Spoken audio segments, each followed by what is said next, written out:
Hi, it's us again, in the quiet of the night, that unique time when the world outside goes silent, and the world inside starts to speak.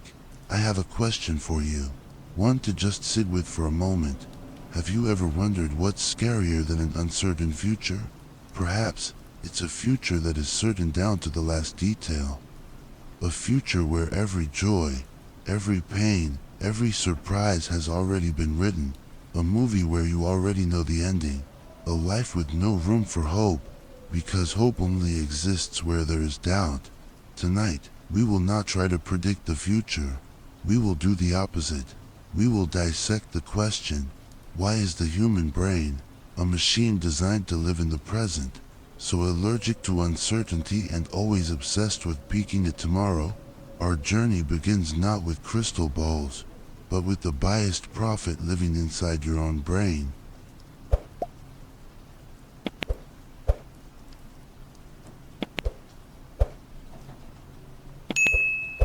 The prophet in your brain.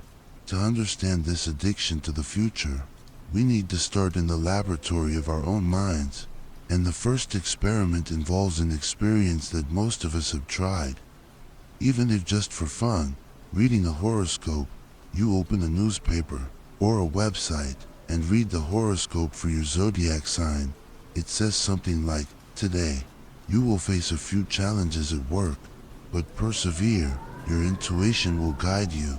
An unexpected opportunity may appear at the end of the day, and you nod, so true. You think, my boss just gave me a difficult task this morning, and then at the end of the day, an old friend suddenly texts you for coffee, and you think that must be the unexpected opportunity.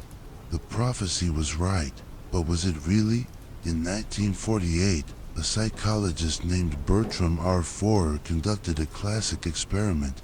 He gave his students a personality test, but instead of returning the real results, he gave everyone the exact same analysis, which he had cobbled together from various horoscopes and magazines.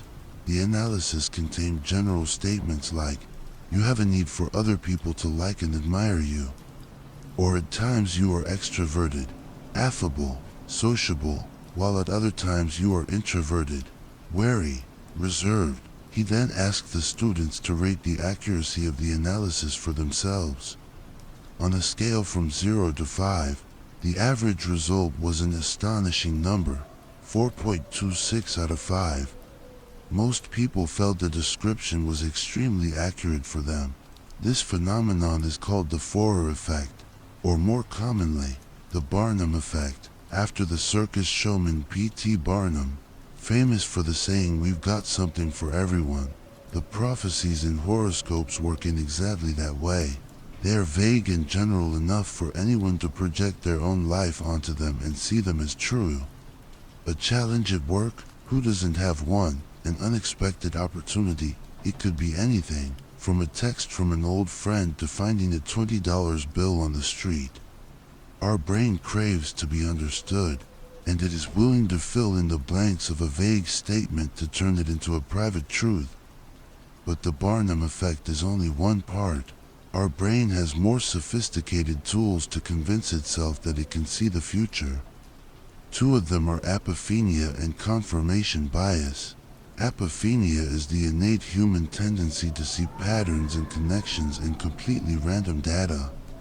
Imagine you are thinking about an old friend you haven't contacted in years.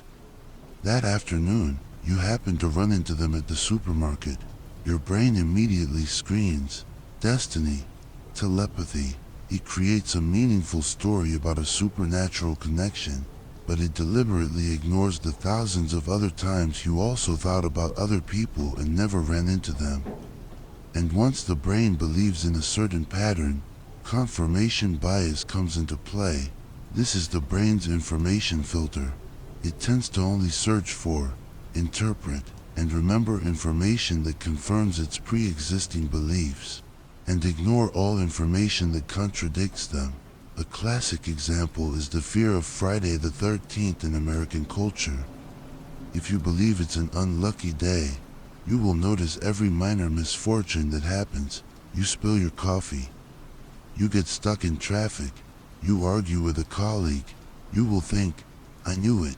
It's Friday the 13th, but you ignore the 99% of other normal things that happen during the day. And you also forget the Tuesdays or Wednesdays when you also spilled coffee and got stuck in traffic just the same. The combination of these two mechanisms creates a self-reinforcing loop of belief. We see a random pattern, believe in it, and then our brain only looks for evidence to prove that it is right. That is why we always feel like we knew a certain song would become a hit, or that a certain couple would break up. We are simply remembering the rare times we guessed right and forgetting the countless times we guessed wrong. But why does our brain have to work so hard? Why does it need these psychological tricks to create an illusion of order and predictability? The answer, according to a fascinating psychological theory, may lie in the greatest, most primal fear of all of us. Terror management theory suggests that humans are the only animals aware of an unavoidable truth. One day, we will die. This knowledge, if left unchecked, can create a constant terror, paralyzing our lives. So how do we cope with it? By creating and believing in cultural worldviews. These are systems of belief, religion, nationalism, moral values, grand narratives that give our lives meaning, purpose, and a sense of permanence.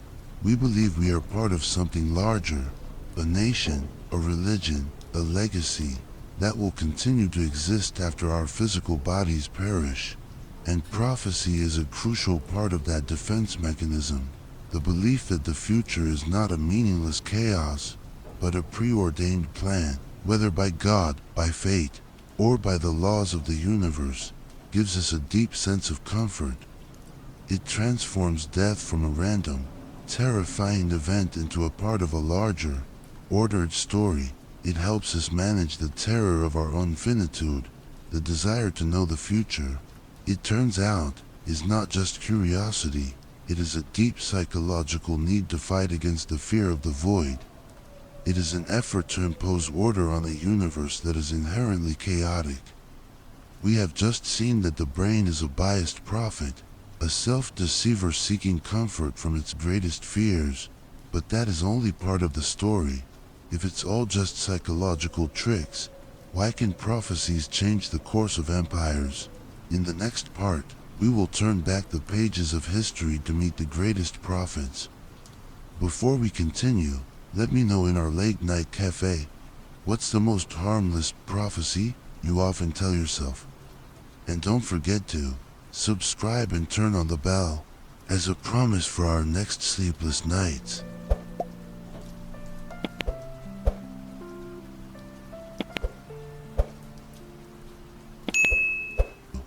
Echoes of oracles. A vague statement can start a war. A 4-line poem can be reinterpreted 500 years later to explain a tragedy. Prophecy is not just a phenomenon within an individual's mind. It is a force. It carves its mark on the flow of history, shaping the fate of empires and sowing both hope and terror in the minds of millions. Tonight, we will not judge them. We will listen. Listen to the echoes of the greatest prophets, to find out where their true power came from. Our first stop is ancient Greece, at a place considered the navel of the universe, the Temple of Apollo at Delphi. Nestled on the majestic slopes of Mount Parnassus, this was not just a temple. For over 1,000 years, it was the political and spiritual center of the entire Western civilized world. From the powerful kings of Athens and Sparta, to seasoned generals, to ordinary farmers, all made the arduous journey here. They brought gold, sacrificial offerings, and most importantly, questions about the future. Should this war be waged? Should I marry my daughter to the neighboring prince? How will this year's harvest be? They came to hear from the most powerful prophet, the Oracle of Delphi, also known as the Pythia. They believed that the Pythia, a chosen priestess, would sit on a tripod over a fissure in the earth, inhale the divine vapors, and become a vessel for the god Apollo himself. In a state of trance, she would utter prophecies, words that would decide destinies. But the real secret of Delphi, the theme that helped it survive through so many ups and downs, probably did not lie only in the sacred fumes. It lay in a much more sophisticated art, the art of ambiguity. The priests of the temple, whose task was to interpret the Pythia's incomprehensible murmurs, were master diplomats and psychologists.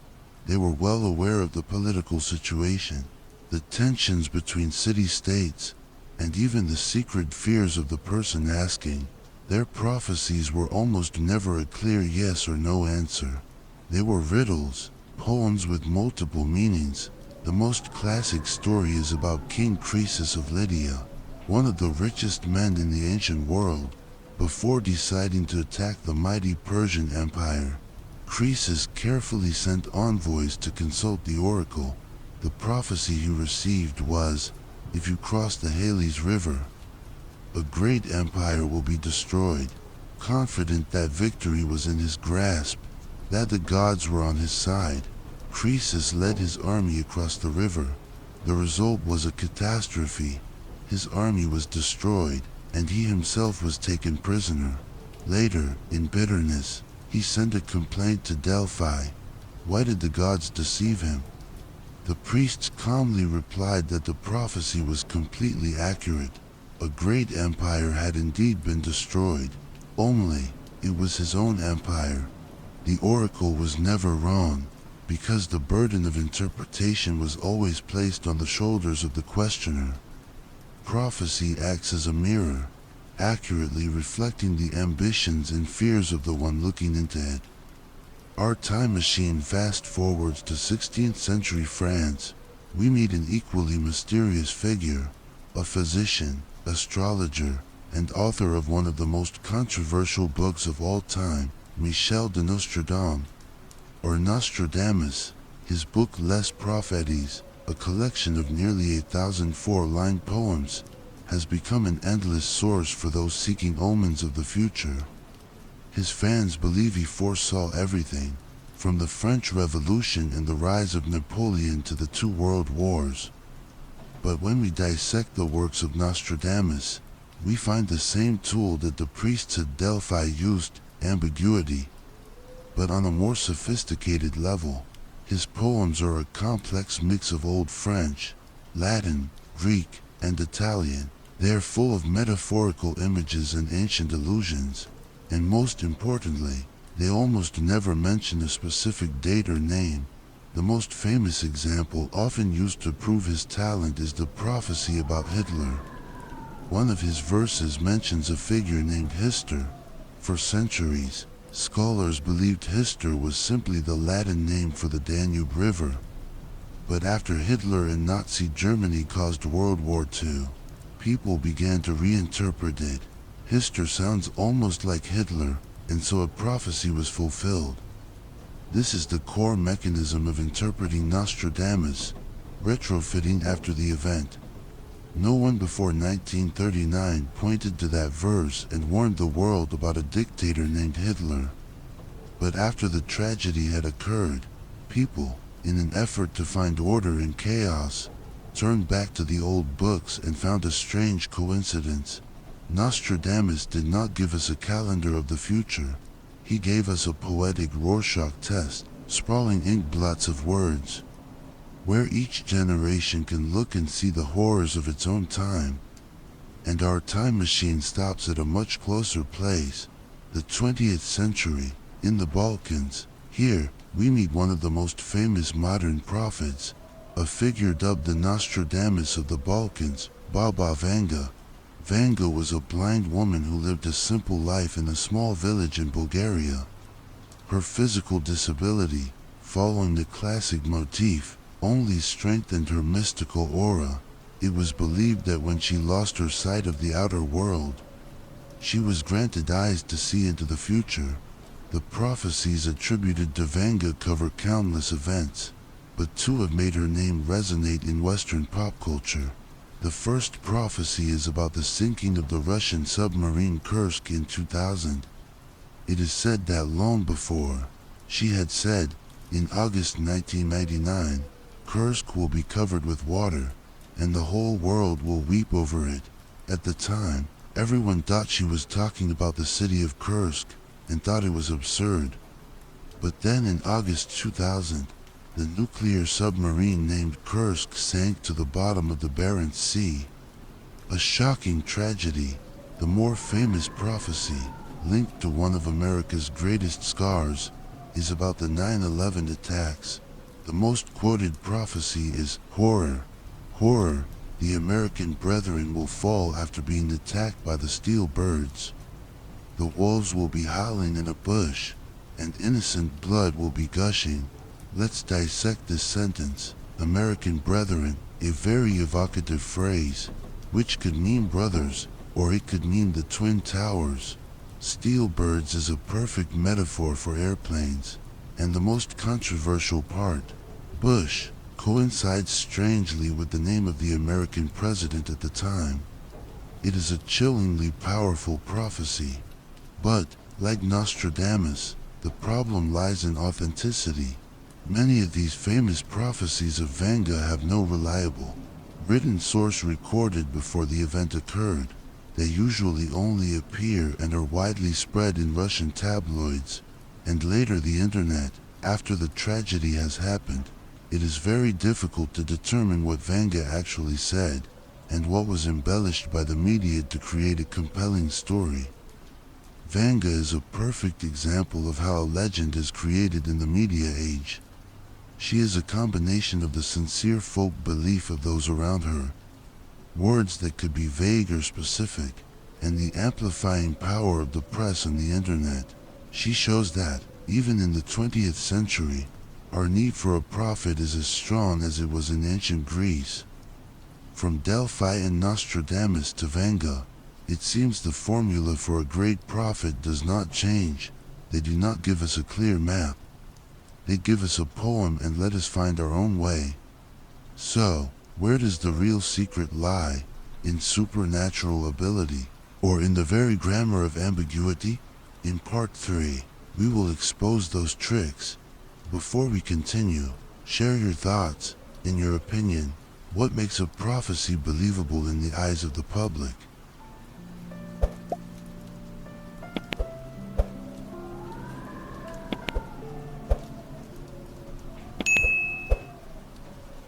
The grammar of the future. Do you want to know the secret of the prophets? It is not a supernatural ability. It is a toolkit of language and psychology, honed over thousands of years. Anyone can learn to use it. Tonight, we won't need a crystal ball. We will open that toolbox to examine each item one by one. Welcome to the class on the grammar of the future. The first and most important item in this toolkit is the art of ambiguity. The greatest prophets never give specific information. They don't say, at 9:03 a.m. on September 11, 2001, 2 Boeing 767 airplanes will crash into the Twin Towers of the World Trade Center in New York. No, they would say something like what Nostradamus wrote, 2 steel birds will attack a great city. Steel birds is a powerful image, but it could be anything, airplanes, missiles, or even a metaphor for something else. A great city could be New York, London, Tokyo, or hundreds of other cities. Ambiguity is the invisibility cloak of prophecy. It allows a single prophecy to be worn to fit dozens of different events. It ensures that the prophet will never be wrong, because their words can be bent and reinterpreted until they match reality. That is a lesson the Oracle of Delphi mastered more than 2,500 years ago. They never gave a clear command, but a riddle, a suggestion. The burden of interpretation was placed on the shoulders of the questioner. And of course, when things didn't go as planned, it was the interpreter's fault, never the prophet's. The second tool in the toolbox is a very practical strategy. The shotgun approach. Imagine a hunter who does not aim at a single prey. Instead, he uses a shotgun with hundreds of small lead pellets. and fires into an entire forest. He doesn't need superb aiming skills. He just needs to shoot enough. By the law of probability, a few pellets will surely hit something, a bird, a branch, or a bush. Prophets, especially those like Nostradamus, do the same thing. He wrote nearly 1,000 four-line poems, or quatrains. Each one contains vague images of war, natural disasters, famine, the rise and fall of empires. Basically, he prophesied about every type of tragedy that could befall humanity. And over the past 500 years, history has unfolded with countless events.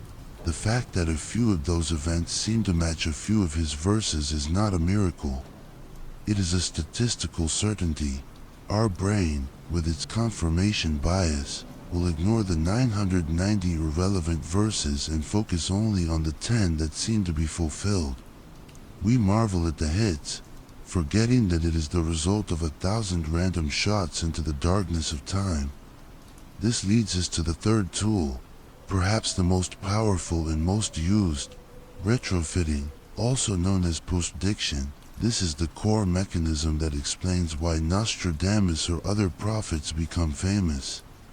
After tragedies, the truth is, almost no one ever pointed to a verse by Nostradamus before the 9/11 attacks and said, "Watch out, the Twin Towers are about to fall."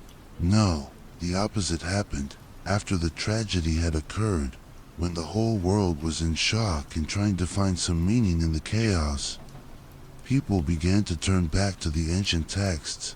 They rummaged through hundreds of Nostradamus's verses, looking for any image that could be related: a burning sky, a new city, steel birds, and then they exclaimed, "Aha!" He knew it beforehand. The prophecy was not seen beforehand. It was fabricated after the fact. It is a human effort to impose an order, a meaning on an event that is inherently absurd and tragic. We do not want to believe that great tragedies can happen randomly. We want to believe that it is part of a larger plan, that it was foretold. Finding a fulfilled prophecy provides a strange sense of comfort, a feeling that the universe, though cruel, still has some order. The final tool in our kit has a special power. It doesn't just predict the future, it creates the future. It is the self-fulfilling prophecy. This is a social psychological phenomenon where a false belief or expectation about a situation inadvertently causes that situation to come true. The prophecy becomes true simply because people believe in it and act on that belief. The stock market is a perfect laboratory for this phenomenon. Imagine a highly respected economic analyst appearing on CNBC and prophesying, "Company X, although currently doing well, shows signs that its stock will collapse next week." What will happen? Thousands of investors, believing the expert's prophecy, will start to panic sell Company X's stock to cut their losses. And it is this mass sell-off that will cause Company X's stock price to actually collapse. Did the analyst really see the future? No, he created the future. His prophecy initiated a chain of behavior that made it come true. This phenomenon also occurs in daily life. If a teacher believes a certain student is smart, they tend to give that student more attention and encouragement, and as a result, that student actually does better academically. If you believe you will fail a job interview, you will become nervous, answer hesitantly, and in the end, you actually fail. We, many times, are the prophets of our own destiny.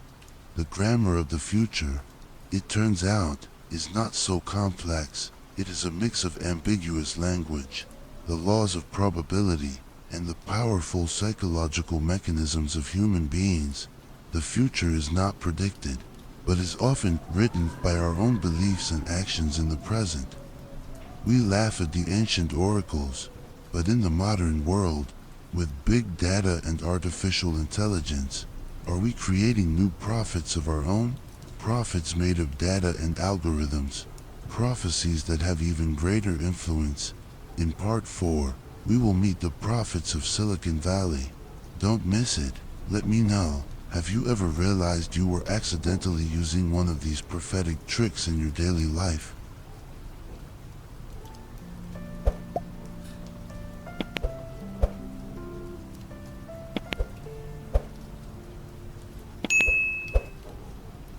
The modern oracles.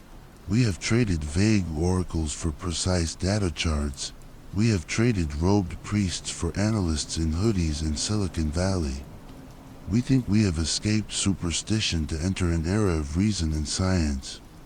But are we falling into an even more sophisticated trap? Prophecy has not disappeared, it has only changed its form, and the new prophets of the 21st century have a power to shape your life in ways that Nostradamus could only dream of. They don't just predict the future, they're creating it. The modern prophet we consult most often doesn't sit on a rock in Delphi. It's right in your pocket. It's the algorithms. Think about Netflix. After you finish a movie, it immediately suggests another with the line, 98% match for you. And strangely, it's often right, or Spotify, with its Discover Weekly playlist, which seems to understand your musical taste better than you do.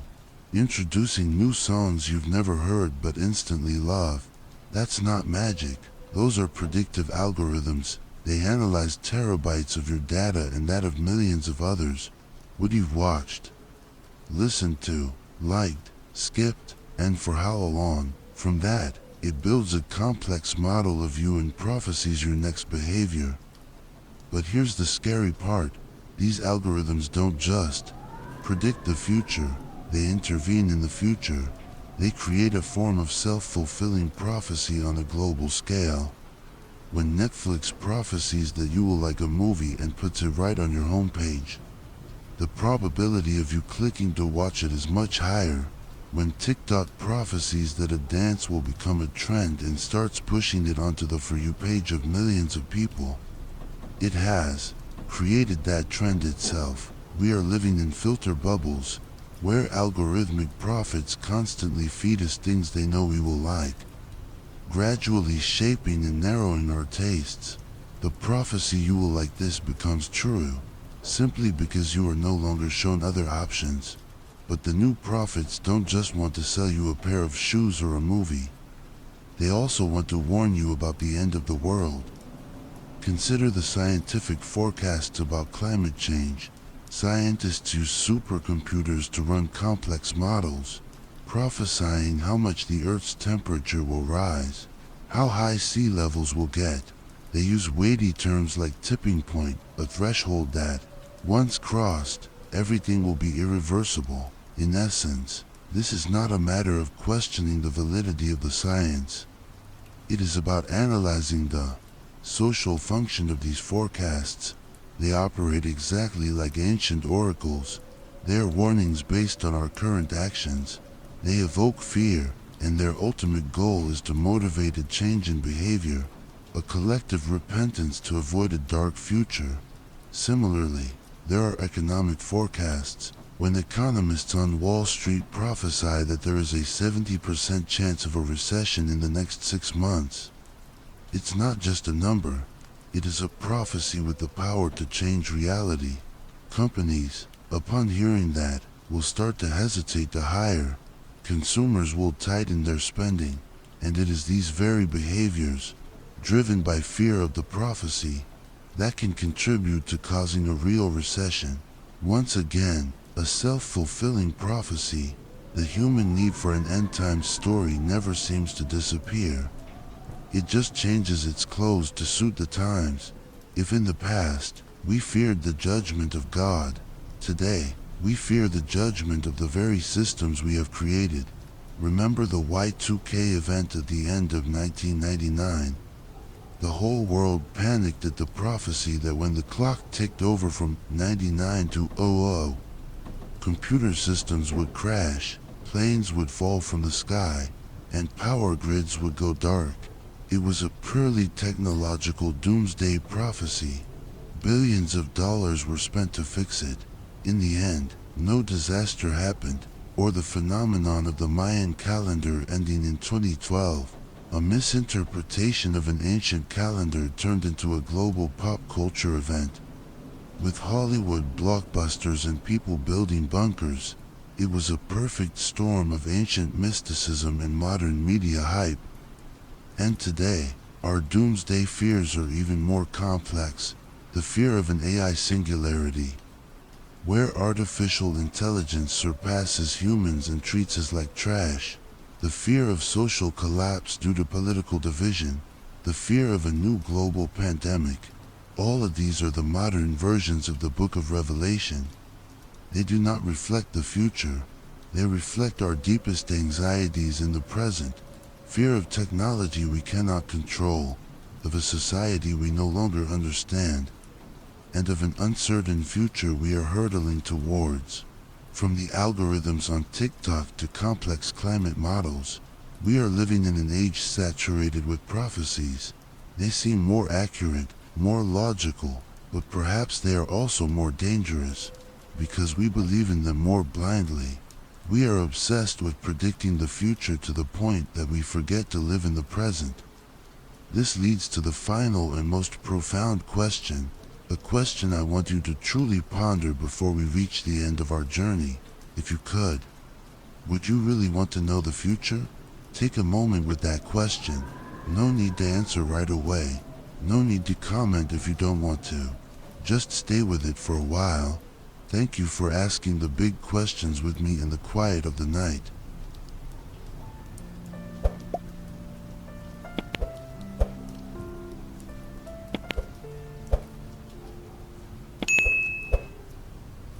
To know or not to know? And this is the final question of the journey. A question not for scientists or historians. A question just for you. Imagine, I place a book before you. Its cover is leather, old, it has no title, but inside, it contains your entire future. Every joy you will experience, every pain that will bring you to your knees, the name of the person you will love, the names of the children you will have, the successes, the failures, and on the last page is the date, time, and manner in which you will leave this world. It's all there, accurate to the last detail, and you have a choice. Would you turn the first page? Our journey has come full circle. We began with the biased prophet in our own brain, a survival machine always trying to impose order on chaos. We listened to the echoes of Delphi and Nostradamus, seeing how ambiguous language can shape history. We opened their toolbox, seeing the tricks of probability and psychology, and we faced the modern prophets made of cold algorithms, prophecies of a future determined by data. After all that, you probably have enough tools to be skeptical of any prophecy. But the question about the book remains, because it is no longer a matter of truth or falsehood. It is a matter of choice. If you read the book, what would happen if you knew in advance that you would become rich and successful? Would you still strive every day? Or would you just sit and wait? If you knew that a relationship, no matter how beautiful, would eventually end in heartbreak, would you dare to start loving? If you knew a project would fail, would you still put effort into it? Knowing the future does not give us power. It robs us of the most precious thing, free will. It turns life from an adventure into a play where you are just an actor reading lines from a script. Every surprise, every burst of joy, every lesson from failure, all of it would disappear. It's like knowing the score of a football game beforehand. The entire 90 minutes of the match suddenly become meaningless. The value of life, perhaps, does not lie in the destination. It lies in the journey itself, in not knowing what awaits around the next bend. It is that very uncertainty that is the soil in which hope can sprout. It is that imperfection that motivates us to strive to be better. And this is perhaps the final truth about prophecies. They are not a window into the future. They are a mirror that accurately reflects our hopes, fears, prejudices, and desires in the present moment. When the Romans were afraid, they saw omens of collapse. When people in the Middle Ages lived through plague and war, they saw prophecies of the apocalypse. And when we, in the 21st century, worry about technology and the environment, we see prophecies of an AI takeover and climate catastrophe. When we try to read the future, we are really just reading ourselves. The story of the future, perhaps, is not meant to be read in advance. It is meant to be written, and the one holding the pen is none other than you. Write a good story. Thank you for contemplating one of humanity's oldest desires with me throughout this journey. The Sleepless Mind channel was created for conversations like this. Let's turn the comment section into our cozy late-night cafe, where sleepless souls can find each other and share their final thoughts on this journey. If these ponderings resonated with you, please like and subscribe to the channel so we don't miss each other on the long nights ahead. Now, close your eyes, take a deep breath, and be grateful for the beautiful uncertainty of tomorrow. Wishing you a peaceful present. Peaceful.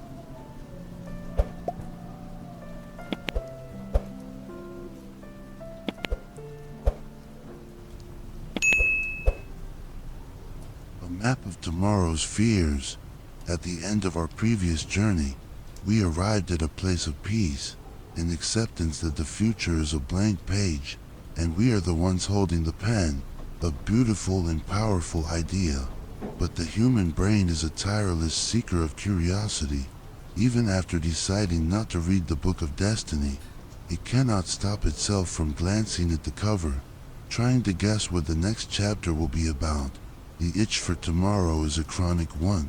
So, just one last time, let's allow ourselves to peek, not to believe, but to understand. We will conduct a future archaeology, excavating the greatest prophecies about the 21st century. Not to see if they're true, but to see what they reveal about our deepest fears and hopes in the present moment. Tonight, we will draw a map, not of the future, but of the fears of tomorrow. 1. Old echoes, prophecies of war and division. It seems that in every generation, there is always a great prophecy about a final conflict, a battle that will reshape the world. Let's start with Nostradamus. One of his most famous and controversial verses, often linked to a world war, is Quatrain 72 of Century X, in the year 1999. 7th month, from the sky will come a great king of terror, to bring back to life the great king of Angoulême. Before and after Mars shall reign as king by good luck. For years, people have tried to decode it. Who is the king of terror? Why the year 1999? Some link it to the 9/11 attacks in 2001, suggesting Nostradamus was just a little off in his calculations. The king of terror from the sky is a powerful image of airplanes. But what about the king of Angoulême?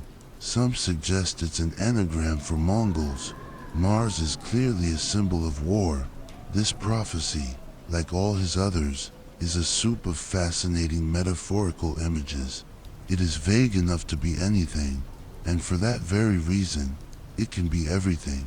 Baba Vanga, the blind prophet of the Balkans, seemed to offer more specific predictions. It is said she prophesied that the glory of Vladimir, the glory of Russia, would be unstoppable, and that Russia would become lord of the world. She is also said to have spoken of the rise of a strong dragon that would seize humanity, an image many today associate with China. But are these supernatural glimpses into the future? Or are they the keen observations of someone who lived through the upheavals of the 20th century? Predicting the rise of Russia or China in the late 20th century is not entirely a mystical act. These were geopolitical trends that analysts could already see. What Vanga did, perhaps, was to cloak these trends in a mystical mantle. What's interesting here, not whether these prophecies will come true, but that they reflect an inherent, never disappearing fear in the human psyche, the fear of the other, of tribal conflict. In the 20th century, that fear took the form of the confrontation between capitalism and communism. Today, It takes the form of competition between superpowers, a cultural conflict between East and West. The prophecies of World War III do not really talk about the future. They are extrapolations of the tensions we read about in the daily news. They are a magnifying glass for our fears of an increasingly polarized and unpredictable world. We fear that current disagreements will escalate into an uncontrollable war, and prophecies simply give a mystical name to that fear. 2. The Silicon Prophets, oracles of singularity and immortality. If the old prophecies spoke of conflicts between nations, the new and perhaps more powerful prophecies speak of the conflict between humans and their own creations. Welcome to the greatest prophecy of Silicon Valley, the technological singularity. The famous futurist Ray Kurzweil, one of the chief prophets of the tech world, has predicted that around the year 2045, artificial intelligence will reach a point where it surpasses the intelligence of all humanity combined. He bases this prediction on the observation of technology's exponential growth. Imagine a pond and a lily pad. This lily pad doubles in size every day. On the first day there is 1 pad, the second day 2, the third day 4. If on the 30th day, the pond is completely covered, the question is, on which day was the pond half covered? The answer is the 29th day. That is, the explosion only happens at the last moment. That is the logic of exponential growth, and Kurzweil believes AI is on that path. At the moment of singularity, the evolution of technology will occur at a speed that humans can neither understand nor control. Human history as we know it will end. This is a doomsday prophecy, but it is also a prophecy of salvation. It divides believers into 2 opposing schools of thought. The utopian vision. They believe that when super-intelligent AI is born, all human problems will be solved. Disease, poverty, war, even death. AI will help us cure all diseases, create endless energy, and its peak is transhumanism. People like Elon Musk with his Neuralink project are taking the first steps, seeking to connect the human brain directly to computers.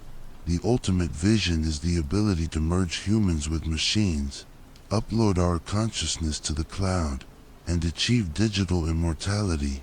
The dystopian vision, they paint a much darker picture. They fear that a super-intelligent AI will logically examine humanity and conclude that we are a destructive virus on this planet. The philosopher Nick Bostrom proposed a famous thought experiment called the paperclip maximizer. An AI is given the simple task of making as many paperclips as possible. To optimize this goal, it might decide to turn the entire Earth, including humans, into paperclips. This is the fear of an intelligence without emotional intelligence, without moral values. This is the fear of Skynet from the movie The Terminator, a cultural icon that has been deeply ingrained in the American psyche. What is noteworthy here? The prophecy of the singularity, though cloaked in the guise of science and technology, is actually a retelling of humanity's oldest stories. It is the secular version of Judgment Day or the rapture in religion. A fateful moment that will divide the world into the saved and the left behind. The fear of AI destroying us is a repetition of the story of the golem in Jewish mythology, or Frankenstein's monster, the fear of a creation turning against its creator. This prophecy perfectly reflects the hopes and fears of our time, the hope of attaining godlike power, and the fear of the unforeseen consequences of that power. 3. Whispers of the cosmos, prophecies of cataclysm and contact. Besides the fears created by humans themselves, we also have prophecies about threats from outside, forces of nature and the universe that we cannot control. People often mention prophecies of terrifying natural disasters. One of America's biggest fears is the supervolcano at Yellowstone National Park. Scientists know that beneath the peaceful beauty of Yellowstone lies a giant magma chamber. If it erupts, it will be an apocalyptic level event, engulfing the North American continent in ash, causing a prolonged nuclear winter, and possibly leading to the collapse of civilization. This prophecy comes not from a psychic, but from geologists themselves. It reflects a very human feeling, fragility. We, despite having built great civilizations, are still just tiny creatures on a vulnerable planet, floating in a cold and indifferent universe. The fear of a disaster from the earth or from the sky is an admission of our powerlessness before the power of nature. But there is another cosmic prophecy, a prophecy that contains both fear and great hope, contact, the prophecy that one day, we will no longer be alone, we will meet an extraterrestrial civilization. Recently, the U.S. government declassified reports on unidentified anomalous phenomena, admitting that there are flying objects in the sky that they cannot explain. This has fanned the flames of this age-old prophecy. It brings up the Fermi paradox. If the universe is so vast and full of stars, why do we see no signs of other intelligent life? The prophecy of contact also has two sides. The fear is that they will come as invaders, as in the movie War of the Worlds. They will see us as inferior creatures and exploit our resources. But the hope is even greater. The hope that a more advanced civilization might come and save us from ourselves. They will bring technology to cure diseases, to solve the climate problem. They will teach us great philosophical lessons. Basically, it is the hope for a savior from the stars, a cosmic parent who will come and solve the problems of his foolish children. The prophecy of contact reflects the loneliness and also the inferiority complex of humanity. We both fear the vastness of the universe, and hope that somewhere out there is someone wiser, better, and they're coming to help us. War, technology, disaster, aliens, prophecies about the future, though from different sources, seem to always revolve around these themes. And when we look closely, we see that they are all maps, not maps of the future, but maps of our fears in the present. We fear each other, so we prophesy about war. We fear the tools we create, so we prophesy about an AI takeover. We fear our own fragility, so we prophesy about disaster. And we fear our loneliness in the universe, so we prophesy about visitors from the stars. The purpose of looking at these prophecies is not to prepare for any specific future. The purpose is to better understand ourselves today, by understanding the fears that are shaping how we imagine the future. We have a better chance of writing a future that is not dominated by them. After all these visions, from world war to digital immortality, the question is probably not which prophecy will come true. The question should be, what future story do we want to write? Let's share in our late night cafe. What fear about the future haunts you the most? And conversely, what is the greatest hope you have for it? Thank you for once again staying awake with me, to look into the darkness of the future, and find the light of the present. I'm Sleepless Mind.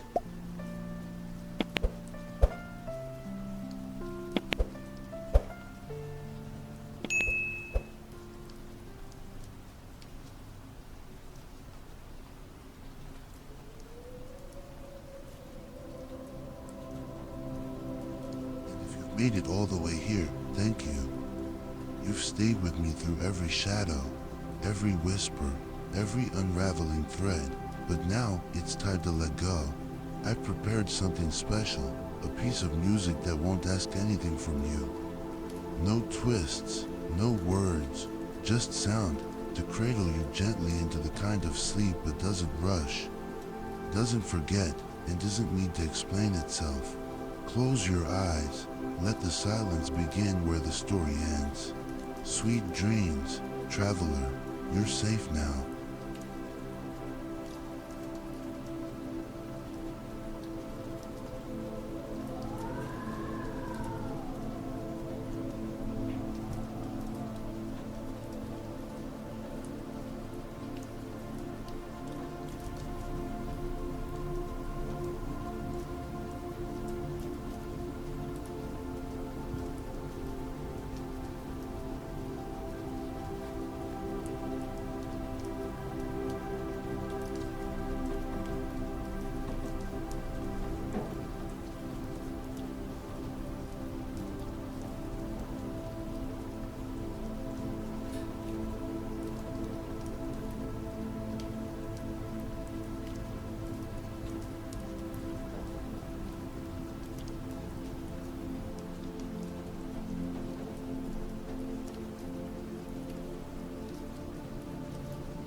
you're still here, then you're something rare.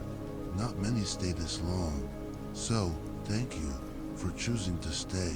I'm here too, still awake, surrounded by the quiet glow of my editing screen, shaping the next stories just for you. If there's anything you want to leave behind, a whisper, a suggestion, even just a symbol, drop it in the comments.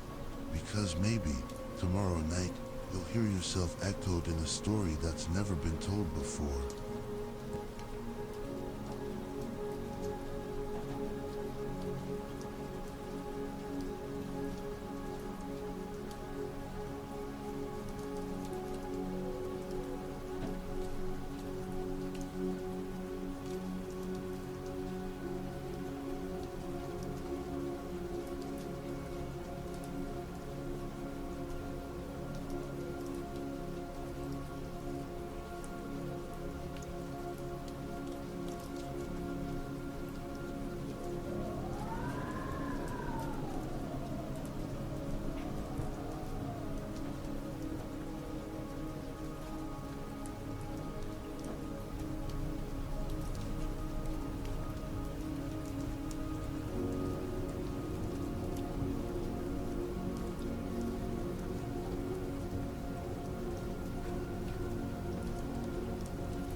still here, even now?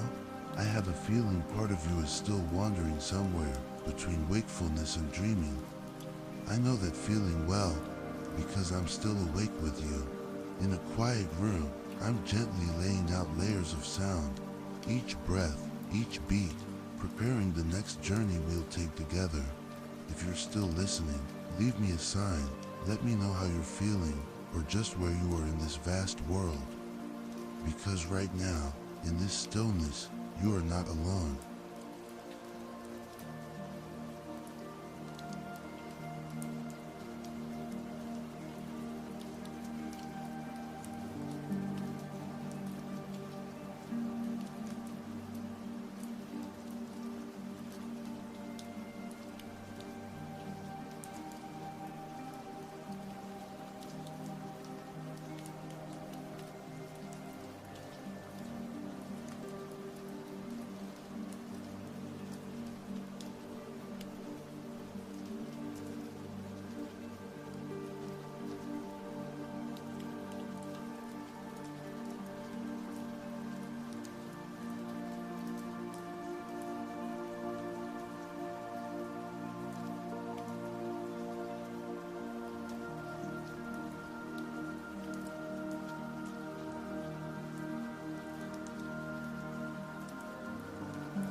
You're still there, aren't you?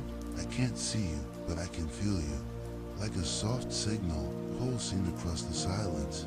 Over here, I'm still working, refining layers of sound, rewriting fragments of voice, building the landscape for our next adventure. One that you might inspire.